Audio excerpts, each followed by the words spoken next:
Let's talk about your wedding ceremony because ceremonies are really interesting. Something that often couples don't give a great deal of thought to. They think that any celebrant will do who just says the right words, makes it happen, pronounces them husband and wife, and off they go. But I suppose the first thing I want to say about ceremonies is that you need to hire a celebrant that you click with. So spend time with them at the interview and make sure that they're your style and imbibe the feeling that you want. You see, your celebrant is not actually a passive person in your ceremony. They don't just pronounce the words robotically. They actually bring something. They bring personality. They bring it through the way they dress, the way they look, the way they interact with your guests, the way they banter off you and maybe use humor or stories or those kinds of things. So your ceremony actually is probably the most precious part of your day, and you don't want to overlook it and spend all of your time planning your reception and then just anything will do for the ceremony, because it really does depict who you are as a couple, and it's a beautiful intimate representation of your love in the words that you pick and the music and all of those things. So give your ceremony as much thought as you're going to give to your reception. Okay, so the legal requirements of a ceremony here in Australia are actually very few. You need to vow yourselves to each other, commit yourselves to each other by using your full names, and the celebrant also needs to say a few lines saying that the government endorses them to officiate at weddings in Australia. So that is the only legal requirement.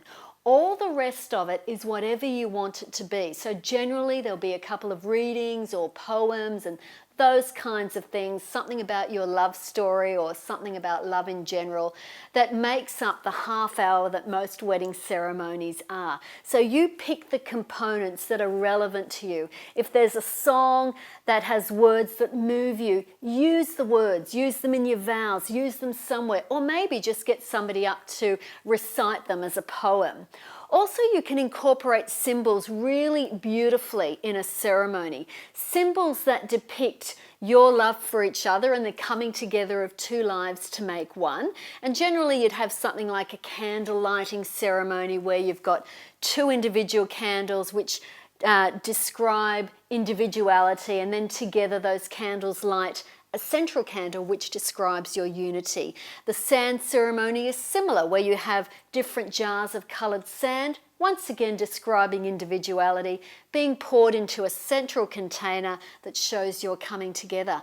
There's also great ceremonies around incorporating your family. So if you're bringing together a blended family, or there's children or extra people that you need to bring together in this ceremony, there are ways of doing that are really, really beautiful and very touching, and it allows everybody to feel that they have a part. When you plan your ceremony, you need to be thinking of yourselves and your love and demonstrating that, but you also need to think about other people who need to be brought into that. Sometimes we do a rose-giving ceremony where we thank our parents by giving them a gift or a rose to say thank you for raising me and bringing me to this point where I'm pledging my life to another person.